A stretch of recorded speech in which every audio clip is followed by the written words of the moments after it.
नमस्कार मुलांनो, आज आपण बघणार आहोत 10वीचा अभ्यास कसा करावा आणि त्यात आज आपण मराठी या भाषेविषयी जाणून घेणार आहोत. मुळात मुलांनो, भाषा ही विचारांची अभिव्यक्ती असते. आपण जो विचार करतो तो योग्य शब्दात लोकांना योग्य पद्धतीने कळेल असा मांडणं हे फार महत्त्वाचं आहे आणि त्यासाठी भाषा शिक्षण खूप महत्त्वाचं आहे. याच उद्देशाला डोळ्यासमोर ठेवून आपण भाषेच्या प्रश्नपत्राचे 4 मुख्य भाग केलेले आहेत. पहिल्यांदा त्या भागांविषयी जाणून घेऊयात, मग प्रत्येक भागाचा अभ्यास कसा करायचा त्याविषयी मी तुम्हाला सांगणार आहे. मराठी भाषेचं प्रश्नपत्र स्वरूप कसं आहे ते थोडं समजून घेऊयात. गद्य, पद्य, व्याकरण आणि उपायोजित लेखन या 4 प्रकारांमध्ये आपलं मूल्यांकन केलं जाणार आहे. गद्यपद्य म्हणजेच धडे आणि कविता आपण जे वाचतो. व्याकरण, मुळात व्याकरण आपण आत्तापर्यंत जे काही केलेलं आहे, म्हणजे 5वीपासून 10वीपर्यंत आपण जे काही केलेलं आहे त्याच्या सगळ्याच्या आधारावरती आपल्याला प्रश्न विचारले जातात. आणि उपायोजित लेखन म्हणजेच रचनात्मक लेखन. आपण एक एक करून प्रत्येक भागाचा अभ्यास कसा करावयाचा ते आज बघणार आहोत. सुरुवात करूयात गद्यापासून. पण त्याआधी मुलांनो, अभ्यासक्रम कुठला कमी झालेला आहे त्याबद्दल मला तुम्हाला सांगायचं आहे. कुमारभारती या पुस्तकातून वसंत हृदये चैत्र, काळे केस, सोनाली, निर्णय आणि स्थूल वाचनातून मनक्या परेन लागा हे धडे वगळण्यात आलेले आहेत. तसंच अक्षरभारती या द्वितीय भाषेच्या पुस्तकातून चुडीवाला, बीज पेरले गेले, रंग साहित्याचे आणि स्थूल वाचनाचा धडा जगणं कॅक्टसचं हे धडे वगळण्यात आलेले आहेत. पण वगळलेल्या धड्यांपेक्षा एक खूप महत्त्वाची गोष्ट आहे जी आपल्याला लक्षात ठेवायची आहे, ती पण बघून घेऊयात. मुलांनो, हे जास्त महत्त्वाचं आहे. जरी हे धडे वगळण्यात आले असतील तरीही वरील घटकांना किंवा पाठांना जोडून आलेलं व्याकरणाचे कोणतेही घटक किंवा कृती तसंच इतर भाषिक कृती वगळण्यात आलेली नाही, हे लक्षात ठेवा. त्यामुळे धडे जरी तुम्ही वाचले नाहीत तरी धड्यामागचे प्रश्न, तिथे आलेल्या कृती, तिथे असलेले व्याकरणाचे घटक यांचा अवश्य अभ्यास करा, कारण की त्याच्यावरतीच आधारित प्रश्न विचारले जाणार आहेत. त्यामुळे धडे नाही म्हणजे काहीही त्यांचा अभ्यास करायचा नाही असा त्याचा अर्थ होत नाही. ही टीप आणि हा मुद्दा अतिशय महत्त्वाचा आहे, तो नक्की लक्षात ठेवा. त्यामुळे धडे वगळण्यात आले आहेत. व्याकरणाचं किंवा उपयोजित लेखनासाठी काही घटक किंवा कृती त्या धड्यात असेल तर ती वगळण्यात आलेली नाही, हे फार महत्त्वाचं आहे. चला तर मुलांनो, आता गद्याचा अभ्यास कसा करायचा त्याच्याबद्दल बघूयात. गद्याचा अभ्यास कसा करावा हे सांगताना मी तुमच्या धड्यातलाच एक भाग इथे घेऊन आलेली आहे. धडा आपण नुसताच वाचतो, नाही का? आणि वाचताना बरेचदा आपण धडा मनातल्या मनात वाचतो. पण मुलांनो, धडा जेव्हा आपण मनातल्या मनात वाचतो तेव्हा काय होतं माहिती आहे? आपलं मन भरकटायला लागतं. म्हणजे काय होतं? समोर तर पुस्तक असतं पण लक्ष भलतीकडेच असतं. त्यामुळे काय करायचं? धड्याचं मोठ्यांदी म्हणजेच सस्वर वाचन करायचं. एकदा तरी धडा मोठ्यांदी नक्की वाचून काढा. त्यानंतर काय करायचं? त्या धड्यावरती आधारित, तो धडा त्या पाठावरती आधारित एक छोटासा सारांश स्वतःच्या शब्दांमध्ये लिहून काढा. म्हणजे काय करा, अगदी धडा तुम्हाला जमत नसला तरी त्याचे छोटे छोटे जे अनुच्छेद असतात ते आधी वाचून काढा. जसा मी तुमच्यासाठी इथे हा एक छोटासा उतारा आणलेला आहे. आता हा उतारा आधी शांतपणे वाचा आणि मग 2 ते 3 वाक्यांमध्ये या उतार्यात काय सांगितलं गेलं असेल हे तुमच्या शब्दांमध्ये लिहून काढा. म्हणजे ह्याच्यात होळीबद्दल सांगितलेलं आहे, होळीच्या वेळेसचं वातावरण कसं असतं त्याच्याबद्दल सांगितलेलं आहे. मग त्याच्यानंतर कोकिळा कशी कुहू कुहू करायला लागते हे सांगितलं आहे. आणि मग सुट्टीचं वाट बघणं म्हणजे काय असतं याचा थोडक्यात इथे वर्णन करण्यात आलेलं आहे. अशा पद्धतीने तुम्ही धड्यांचा अभ्यास जेव्हा लिहून करायला लागाल तेव्हा तो धडा तुम्हाला अधिक चांगल्या प्रकारे कळेल. नाहीतर काय होतं, फक्त शब्द वाचत जातो, त्याच्यातले अर्थ आपण समजून घेत नाही. म्हणून नेहमी अभ्यास करताना, विशेषतः भाषेचा अभ्यास करताना स्वतःच्या शब्दांमध्ये त्या धड्यांचा, त्या कवितांचा सारांश लिहिण्याची सवय करून घ्या. त्यामुळे आता जेव्हा अभ्यास कराल तेव्हा मनात वाचू नका, सस्वर म्हणजे मोठ्याने वाचा आणि वाचन झाल्यावरती त्या धड्यात काय लिहिलेलं आहे त्याचा सारांश नक्की लिहून बघा. आता हा झाला धडा कसा वाचावा. मग धडा वाचल्यानंतर काय करायचं बरं, हा पण प्रश्न तुम्हाला पडला असेल. काही कृतींच्या आधाराने तो धडा समजून घ्या. आता धड्याच्या खाली तर काही कृती नक्कीच दिलेल्या आहेत, पण तुम्ही जेव्हा स्वतः त्या धड्यासाठी काही कृती तयार करतात तेव्हा त्या कृती आणि तो धडा तुम्हाला जास्त चांगल्या प्रकारे लक्षात राहतो. जसं या धड्यावरती ही एक कृती आपल्याला नक्कीच करता येईल. बघूयात. म्हणजे होळीनंतर काय होतं, झपाट्याने थंडी कमी होते आणि आंब्यावरचा मोहर घमघमत राहतो. म्हणजे मी काय केलं, एका वाक्यासाठी, धड्यात आलेल्या एका वाक्यासाठी जे दोन त्यांनी उदाहरणं दिलीत त्या दोन्हीला मिळून एक कृती तयार केली. तशी अजून एक कृती बघूयात. धड्यामध्ये सुट्टीच्या आठवणीबद्दल भरपूर सांगण्यात आलेलं आहे. आता ती प्रत्येक गोष्ट लक्षात ठेवायची असेल तर आपल्याला कृती ही करायलाच पाहिजे. चला बघूयात याच्यावरती कशी कृती करता येईल. सुट्टीची आठवण, शनिवार वाड्यात सकाळी सकाळी जाऊन वेचून आणलेली बकुळीची फुलं, माठातलं वाळा घातलेलं पाणी, कुरड्या पापड्यांची घाई, कैरी डाळ आणि पन्ह, बर्फाचे गोळे, उसाचा ताजा रस, गोष्टीची आणि कवितांची नवीन पुस्तकं आणि हजारी मोगऱ्याचं झाड. या काही गोष्टी बघितल्यावरती, या काही गोष्टींची आठवण आल्यावरती त्या धड्यात सुट्टीची आठवण होते असा उल्लेख आलेला आहे. मग ही कृती जेव्हा आपण स्वतः करून बघतो त्यावेळेस हे सगळे मुद्दे तर लक्षात राहतातच, पण समजा अशी एखादी कृती धड्यात परीक्षेत आपल्याला आली तर आपल्याला अगदी सहजपणे त्याचं उत्तर लिहिता येतं. मुलांनो, एक सांगते, आत्ता जरी एका मार्काचंच आहे ना असं आपल्याला वाटत असलं तरी हे एक एक मार्कसुद्धा खूप महत्त्वाचे असतात जेव्हा आपण 10वीचे मार्कांच्याकडे बघतो त्यावेळेस. त्यामुळे अतिशय मन लावून अशा पद्धतीने कृती तयार करा. आता या कृती तयार झाल्यानंतर पुढचा भाग काय करायचा आहे ते समजून घेऊयात. अशा पद्धतीने धड्याच्या प्रत्येक उतार्यावरती सुद्धा तुम्ही कृती तयार करू शकतात. मी इथे उदाहरण स्वरूप एक कृती तुमच्यासाठी आणलेली आहे. तुम्ही असं करू शकता, धडा वाचला, तो उतारा वाचला की त्या उतारावरती आधारित एक छोटीशी कृती तयार करा. अशा पद्धतीने एका धड्यावरती त्याच्या उताराच्या अनुषंगाने 5 ते 6 त्याच्यापेक्षाही जास्त कृती तुमच्या तयार होऊ शकतील. म्हणजे तुम्हाला धडा चांगला समजेल, धडा चांगला लक्षात सुद्धा राहील आणि इनकेस त्याच्यातली कुठली कृती परीक्षेत आली तर तुम्हाला अतिशय सोप्या पद्धतीने आणि कमी वेळात ती सोडवता येईल. चला आता पुढे बघूयात की कृतींनंतर आपल्याला काय करायचं आहे. सगळ्यात अवघड तुम्हाला जे वाटतं ते म्हणजे स्वमताचे प्रश्न. कुठला प्रश्न कधी काय विचारतील परीक्षक सांगता येत नाही, ही भीती सतत तुमच्या मनात असते. मग त्याच्यावरती उपाय काय बरं, तर स्वतःचे स्वमताचे प्रश्न तयार करणे. म्हणजेच समजा हाच मी धडा घेतला किंवा आत्ता जो उतारा आपण वाचला त्या उताराच्या अनुषंगाने तुम्ही उन्हाळ्याची सुट्टी कशी घालवता हा एक स्वमताचा प्रश्न तयार होऊ शकतो. किंवा लेखकांनी वर्णन केलेली उन्हाळ्याची सुट्टी आणि सध्याच्या सुट्ट्यांमध्ये काय अंतर आहे आणि तुमच्या मते याचं काय कारण असावं, हा सुद्धा स्वमताचा एक प्रश्न तयार होऊ शकतो. स्वमताचे प्रश्न आपणही तयार करायचे आणि आपल्या मित्रांनाही तयार करायला सांगायचे. म्हणजे काय करायचं, तुम्ही 2 स्वमताचे प्रश्न काढा, तुमचे मित्र अजून 2 स्वमताचे प्रश्न काढतील, काही जण अजून 2-3 प्रश्न काढतील आणि मग त्या प्रश्नांची अदलाबदल करा. म्हणजे तुमच्याकडे त्या धड्यावरती 2 पेक्षा जास्त स्वमताचे प्रश्न असतील. म्हणजे आपल्याला स्वमताचं प्रश्न काढण्यासाठी गटकार्य करता येईल. त्यामुळे आजपासूनच मित्र एकत्र या आणि मस्तपैकी स्वमताचे प्रश्न काढा. कारण की प्रत्येकाचं स्वमत, प्रत्येकाला तो धडा वेगळ्या पद्धतीने कळलेला असतो.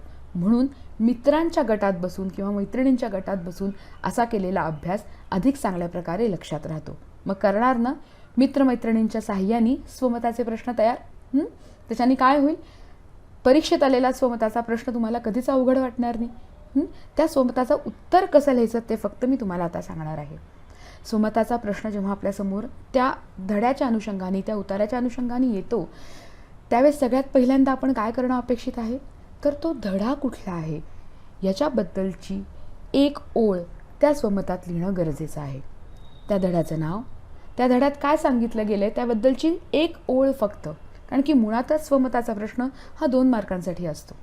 त्यामुळे एक अर्धी ओळ जरी तुम्ही त्या धड्याचं नाव, त्या धड्यात काय दिलेलं आहे याबद्दल लिहिलं आणि त्याच्यानंतर तुमचं स्वमत लिहायला लागलात तर परीक्षकाला असं वाटतं की या मुलांनी धडा अतिशय शांतपणे आणि मन लावून वाचलेला आहे, तर ते परीक्षकांना अधिक भावतं.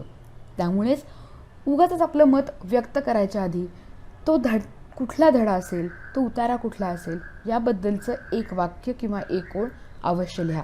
बघा, तुमचं स्वमताचा प्रश्न, तुमचं ते उत्तर परीक्षकांना नक्की आवडेल. मग आता ही ओळ सापडणार कुठनं?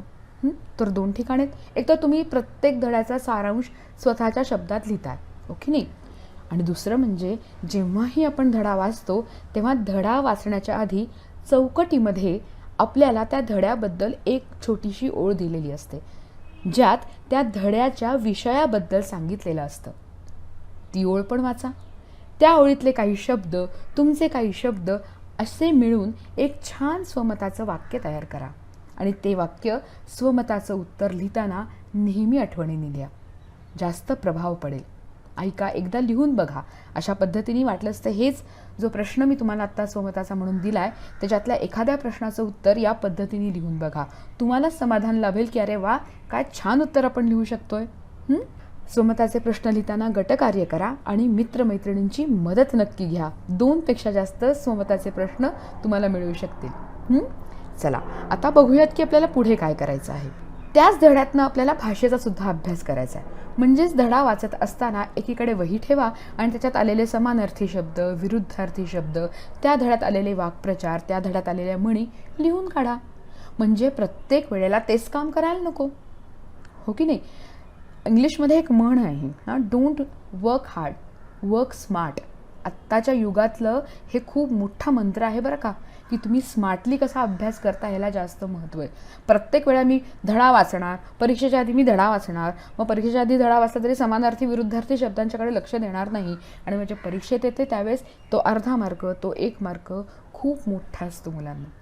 त्यामुळे आत्तापासूनच अभ्यास करताना, तसे आपल्याकडे 1 महिना आहे अभ्यासाला, त्यामुळे आत्ताच अभ्यास करताना समानार्थी, विरुद्धार्थी शब्द, वाक्प्रचार, म्हणी, धड्यात आलेले व्याकरण हे एका वहीत लिहून ठेवायला सुरुवात करा. परत एकदा सांगते, लिहून ठेवायला सुरुवात करा. कारण की आपल्याला परीक्षा लिहून द्यायची आहे, तोंडी नाही. म्हणून समानार्थी शब्द, विरुद्धार्थी शब्द कशा पद्धतीने लिहिले गेलेत, मात्रा कुठे दीर्घ आहे, कुठे ऱ्हस्व आहे याबद्दलचा विचार लिहिताना होतो, नुसता तोंडी विचार करताना होत नाही. म्हणून शब्द हे सगळे लिहून बघा. त्यामुळे काय होईल, परीक्षेला जायच्या आधी फक्त एकदा ती तुम्ही वही वाचली तरी प्रत्येक धड्यातले समानार्थी, विरुद्धार्थी शब्द, वाक्प्रचार, म्हणी हे एकदम एका झटक्यात तुम्हाला कळतील. सगळं तुम्हाला एका झटक्यात आठवेल, कारण की तुम्ही लिहून बघितलेलं असतं. त्यामुळे हे सगळं लिहून एके ठिकाणी ती वही ठेवून द्या. परीक्षेला जायच्या आधी शांत मनाने, शांत चित्ताने ती वही वाचा. तर मग हे होतं आपलं गद्याचा अभ्यास, म्हणजे धड्यांचा अभ्यास कसा करायचा. आता आपण बघूयात की पद्याचा म्हणजे कवितेचा अभ्यास कसा करायचा. कवितेचा अभ्यास करताना आपल्याला सगळ्यात महत्त्वाच्या गोष्टी काय करायच्या आहेत, तर त्या कवितेचा अर्थ आपल्या शब्दांमध्ये लिहून काढायचा आहे. मग हे लिहून काढताना आपल्याला काय विचार करायचा आहे, तर त्या काव्यातला विचार सौंदर्य काय आहे, त्या काव्यातलं भावसौंदर्य काय आहे, त्या काव्यातलं अर्थसौंदर्य काय आहे, आणि रसग्रहण करताना आशय सौंदर्य, काव्य सौंदर्य आणि भाषिक सौंदर्य काय आहे याबद्दल आपल्याला विचार करायचा आहे. पण हे सगळं सौंदर्य आणि हे मोठे मोठे शब्द ह्याबद्दल कसं बरं मी लिहिणार, असा तुमच्या मनात नक्की प्रश्न पडला असेल. तर त्याच्यावरचं पण उत्तर आहे. आपल्या पाठ्यपुस्तकाच्या मागे परिशिष्ट आहे, तिथे आशय सौंदर्य काय, काव्य सौंदर्य काय आणि भाषिक सौंदर्य म्हणजे काय याचं व्यवस्थित वर्णन केलेलं आहे. एकदा ते वाचा आणि त्या अनुषंगाने प्रत्येक पद्याचं, कवितेचे, त्याचा अर्थ तुमच्या शब्दांमध्ये लिहायचा प्रयत्न करा.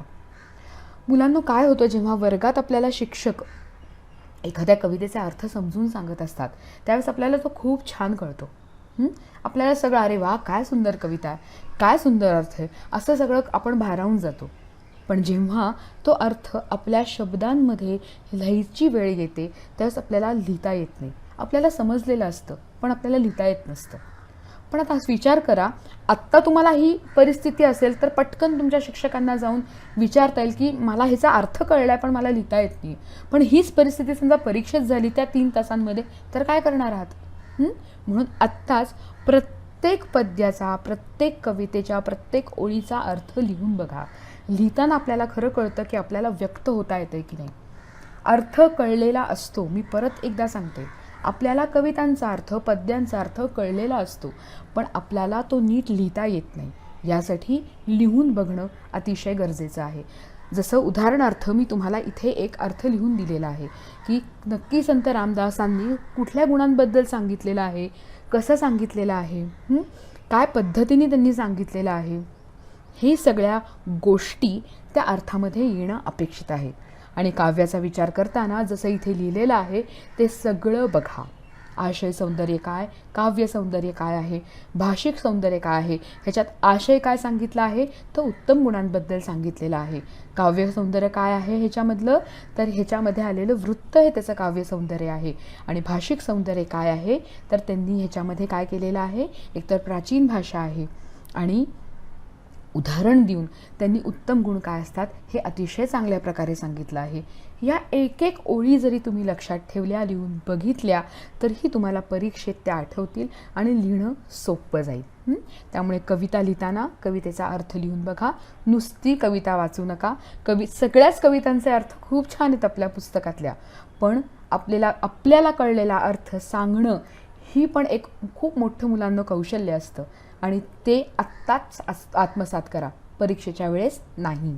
मुलांनो, कवितेचं रसग्रहण करताना आशय सौंदर्य म्हणजे काय, म्हणजे त्या कवितेचा विषय काय आहे, त्याची मध्यवर्ती कल्पना काय आहे, संदेश काय आहे, कवितेतून मिळणारा एकत्रित अनुभव कसा आहे, त्याबद्दल आपल्याला लिहायचं आहे. काव्य सौंदर्यामध्ये तिथला अलंकार काय, रस, कल्पना कशा वापरल्या आहेत आणि भावना काय वापरल्या आहेत ते लिहायचं आहे. आणि आधी सांगितल्याप्रमाणे भाषिक वैशिष्ट्यांमध्ये आपल्याला कवीची भाषाशैली कशी आहे, शब्दालंकार वापरले आहेत का, लय आहे का, नादमाधुर्य किंवा वृत्त त्या कवितेस आहेत का. जसं मी आत्ताच्या रामदास स्वामींच्या काव्यामध्ये ते सांगितलं की ते वृत्तबद्ध काव्य आहे. हे तुमच्या रसग्रहणांमध्ये येणं गरजेचं आहे. तसंच काव्य सौंदर्याबद्दल सुद्धा तुम्ही तुमच्या विचारांमध्ये लिहू शकतात, तुमच्या शब्दांमध्ये लिहू शकतात. म्हणजे अर्थ सौंदर्य कसं आहे, त्याचा अर्थ कसा सांगितला गेलेला आहे, विचार सौंदर्य कसं आहे त्या कवितेचं आणि भाव सौंदर्य कसं आहे त्या कवितेचं. या तिन्ही गोष्टी तुम्ही तुमच्या शब्दांमध्ये लिहू शकता. आता जो प्रश्न विचारला जाणार आहे त्या प्रश्नामध्ये तुम्हाला कुठली कविता आवडली आणि का आवडली ह्याचं कारण विचारलं जाणार आहे. त्या ओळी तुम्हाला का आवडल्या हे सांगताना समजा तुम्ही हे मुद्दे नमूद केले तर नक्कीच तुमचं उत्तर अधिक सुंदर होईल, अधिक छान दिसेल. त्यामुळे एकदा मला असं वाटतं की तुम्ही सगळ्यांनी आपल्या पुस्तकामध्ये 97 पान आणि 96 पानावरती हे जे काव्य सौंदर्यावरती आणि भाषिक सौंदर्यांवरती लिहिलेलं आहे ते एकदा नक्की वाचावं. स्थूल वाचनावरती आपल्याला साधारण प्रश्न विचारले, म्हणजे इथे कृती जी असते ती प्रश्न स्वरूपातच असते. त्यामुळे स्थूल वाचनाचा अभ्यास करताना समजा आपण धड्यावरती स्वतःच प्रश्न काढत गेलो तर आपल्याला हा अभ्यास अधिक सोपा जाईल. विशेषतः लक्ष द्या की इथे प्रश्नांना अंक किती आहेत. प्रत्येक प्रश्न हा 3 मार्कांसाठी विचारला गेलेला आहे. त्यामुळे त्या पद्धतीने त्या प्रश्नांना प्रस्तावना असणं, त्या प्रश्नामध्ये तुम्ही स्वतःचं मत मांडणं आणि त्या प्रश्नांना समारोप असणं फार महत्त्वाचं आहे. मनात येईल तसं लिहून काढणं म्हणजे प्रश्नांची उत्तरं देणं असं होत नसतं. आपला मुद्दा पटवून सांगणं ह्याला प्रश्नांची उत्तरं देणं म्हणतात, जे तुमचं इथे स्थूल वाचनामध्ये विशेष करून बघितलं जाणार आहे.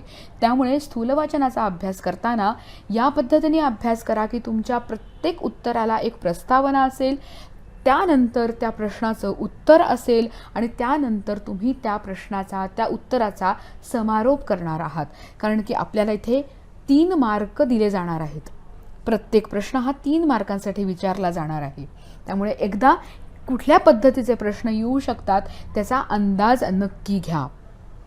तुम्हाला मधुशी मैत्री करायला आवडेल का यावरती तुमचा अभिप्राय लिहा. म्हणजे हा एक प्रकारचा स्वमताचाच प्रश्न झाला. तुमची आई आजारी पडल्यावरती तुम्ही कशी काळजी घ्याल ते तुमच्या शब्दात लिहा. हे सुद्धा स्वमताचाच प्रश्न झाला. त्यामुळे प्रत्येक ठिकाणी तुमचं प्रत्येका एका धड्यावरती काय मत असू शकतं हे एकदा तरी लिहून बघा. आणि परत एकदा सांगते, स्थूल वाचनाचे प्रश्न लिहिताना प्रस्तावना, त्याच्यानंतर मग उत्तर आणि मग त्या उत्तराचा समारोप या तिन्ही गोष्टी अवश्य लिहा. त्याचप्रमाणे फारसी उपसर्गापासून सुद्धा असे शब्द बनवले जातात. याचेही काही उदाहरणं आपल्याला इथे दिसत आहेत. त्याचप्रमाणे द्विरुक्तीहून सुद्धा जोड शब्द तयार होतात आणि हे शब्द क्रियाविशेषणासारखे वापरले जातात.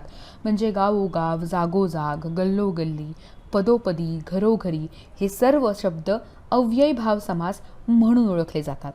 व्याकरणाचा अभ्यास करताना आपण ज्याप्रमाणे म्हटलं की आपल्याला समास म्हणजे नक्की काय, त्याचं स्वरूप समजून घ्यायचं असतं.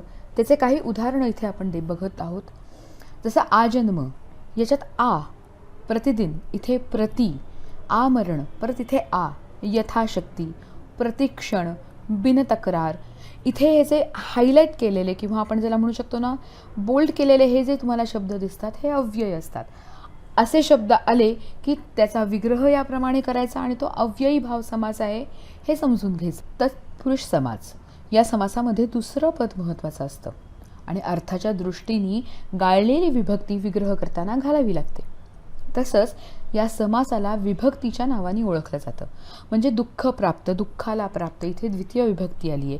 कंबरपट्टा म्हणजे कमरेसाठी पत्ता, इथे चतुर्थी विभक्ती आलेली आहे. अशा पद्धतीने तिसरा समास आहे हे द्विगु समास.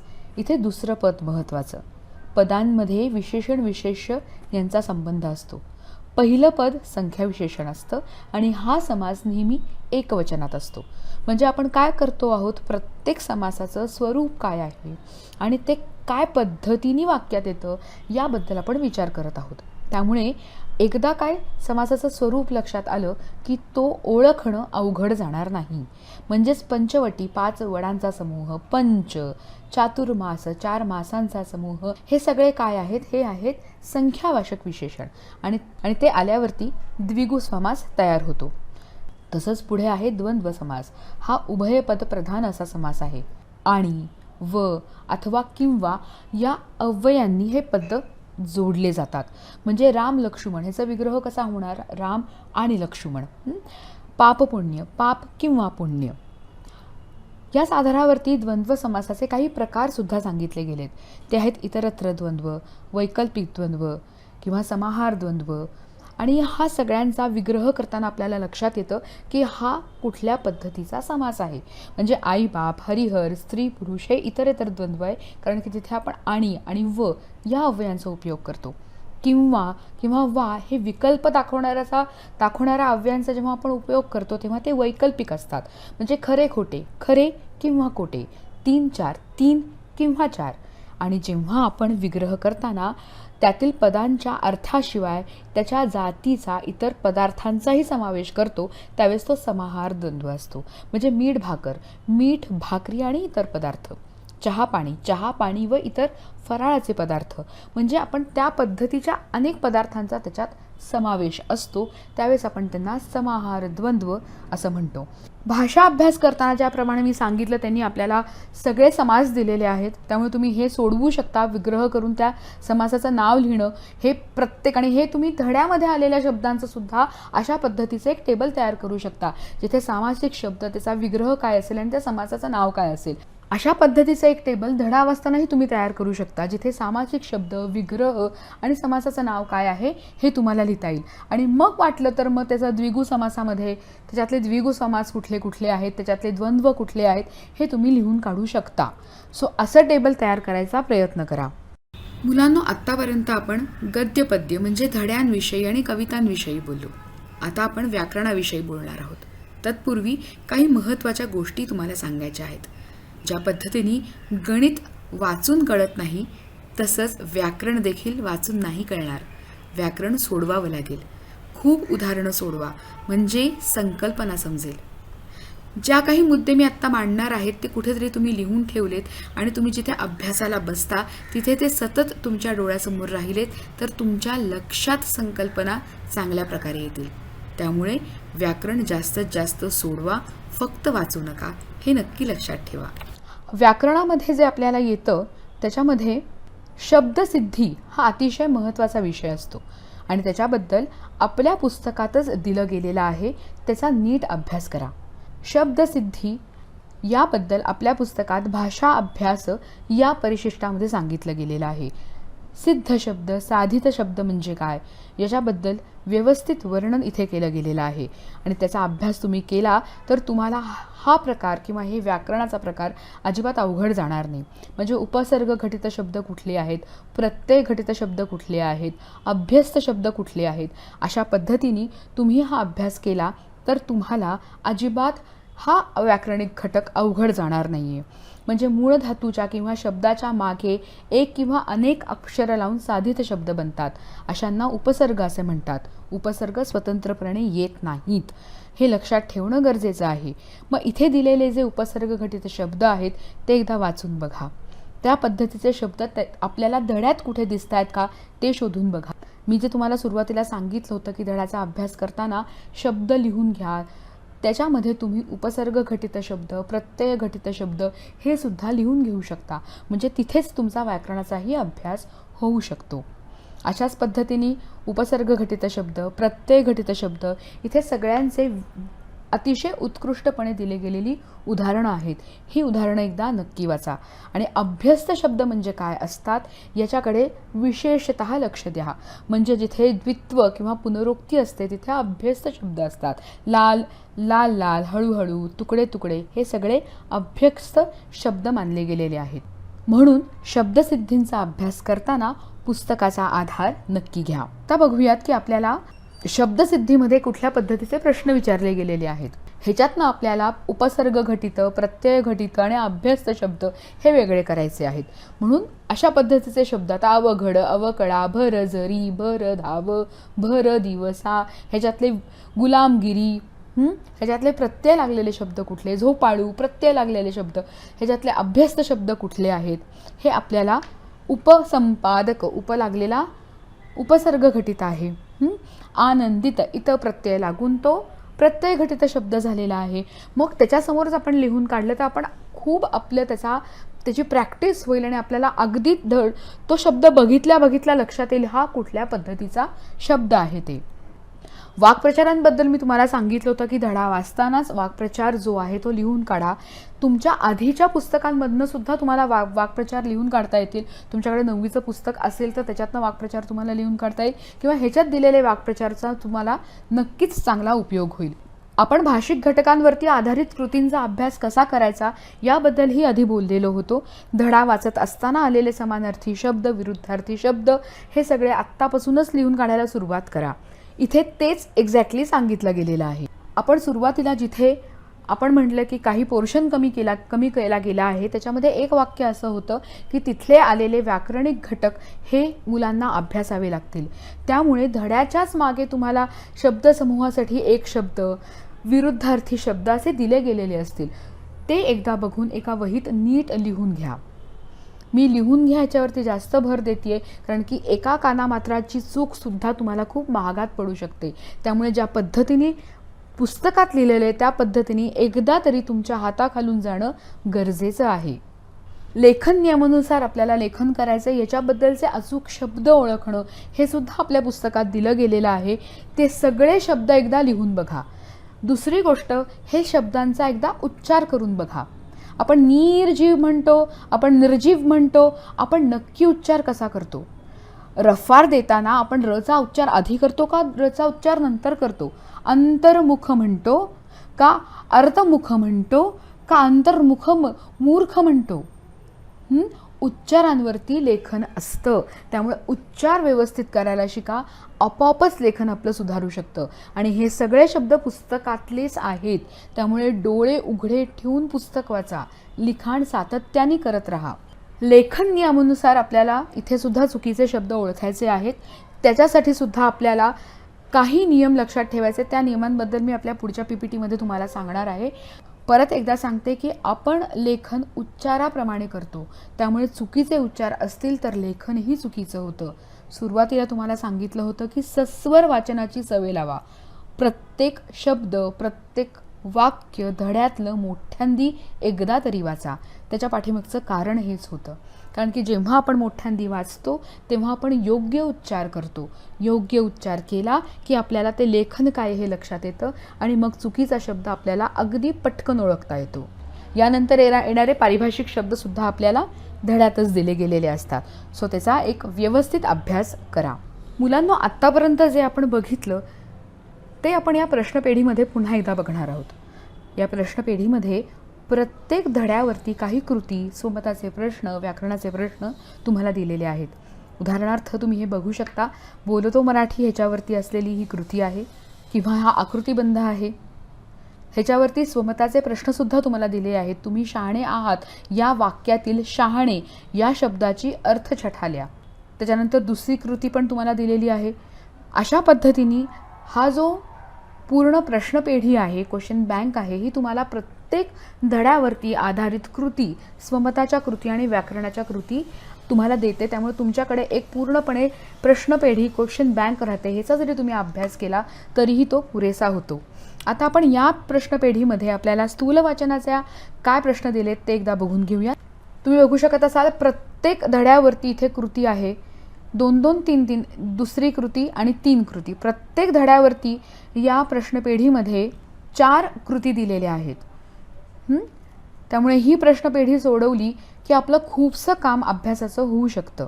तुम्ही बघू शकता पद्य विभागामध्ये सुद्धा आपल्याला अशा पद्धतीच्या कृती दिलेल्या आहेत. जसे या कृतीमध्ये आपल्याला विचारले कोष्टक पूर्ण करा. जे मी तुम्हाला सुरुवातीला सांगितलं होतं की आपल्या शब्दांमध्ये कवितेचा अर्थ लिहिणं हे फार महत्त्वाचं आहे. तसंच या कवितेतील विचार सौंदर्य स्पष्ट करा. आता विचार सौंदर्य म्हणजे नक्की काय हे आपल्याला माहिती आहे, पण एकदा प्रत्येक ओळीचं विचार सौंदर्य आपण आपल्या हाताने लिहून बघितलं तर ते डोक्यात व्यवस्थित बसतं. त्यामुळे एकदा सगळ्या गोष्टी लिहून बघा. मुलांनो, आत्तापर्यंत आपण बघितलं की अभ्यास कसा करायचा आणि प्रश्नपत्र कसं सोडवायचं. सगळ्यात महत्त्वाची गोष्ट लक्षात ठेवा, प्रश्न समजून घ्या आणि मगच त्याचं उत्तर लिहा. हे मी उपयोजित लेखनाच्या वेळेस सुद्धा तुम्हाला सांगितलं आहे. प्रश्नात काय विचारलं गेलं हे आधी समजून घ्या आणि मगच उत्तर लिहायला सुरुवात करा. आणि सगळ्यात महत्त्वाचं आहे वेळेचं नियोजन. मुलांनो, जे 3 तास म्हणजे तुम्हाला आता 3.5 तास मिळणार आहेत ते फक्त विचार करण्यासाठी नाही आहेत हे लक्षात ठेवा. त्यात लेखनावरती जास्त जोर द्या. म्हणजे काय तर मुलांनो, उपयोजित लेखनाचे विषय आपल्याला तत्क्षणी त्या प्रश्नपत्रातनं कळतात, पण आपले धडे, कविता या सगळ्यांबद्दल आपल्याला आधीपासूनच माहीत असतं. म्हणूनच त्याबद्दल आधीच विचार करून ठेवा.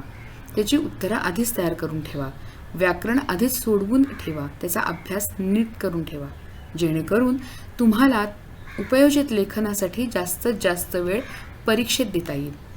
नियोजन असं करा की विचार करून लिहायला उपयोजित लेखनाला तुम्हाला व्यवस्थित वेळ पुरेल. म्हणून प्रश्नपत्राचा सराव खूप महत्त्वाचा आहे. अजून एक महत्त्वाची गोष्ट म्हणजे तुमचं टाइम टेबल. तुमचा अभ्यास कसा पूर्ण करणार आहात याची एक रूपरेखा तयार करा. तुम्ही धडे कधी पूर्ण करणार आहात, सरावाचे पेपर कधी सुरुवात करणार आहात, या सगळ्याचं एक व्यवस्थित नियोजन करा आणि नियोजनबद्ध पद्धतीने पुढचे 2 महिने काम करा. कारण की हे नियोजन आपल्याला पुढच्या आयुष्यातसुद्धा खूप महत्त्वाचं असतं. मुलांनो, भाषा आपल्यासाठी खूप महत्त्वाची आहे. आपल्या विचारांची अभिव्यक्ती, आपल्या भावभावनांची अभिव्यक्ती आपण भाषेच्या माध्यमातून करतो. म्हणून भाषेकडे दुर्लक्ष करू नका. त्याचा अभ्यास व्यवस्थित करा. तुमच्या येणाऱ्या पुढील आयुष्यासाठी, तुमच्या वाटचालीसाठी आमच्या सर्वांकडून खूप खूप शुभेच्छा. धन्यवाद.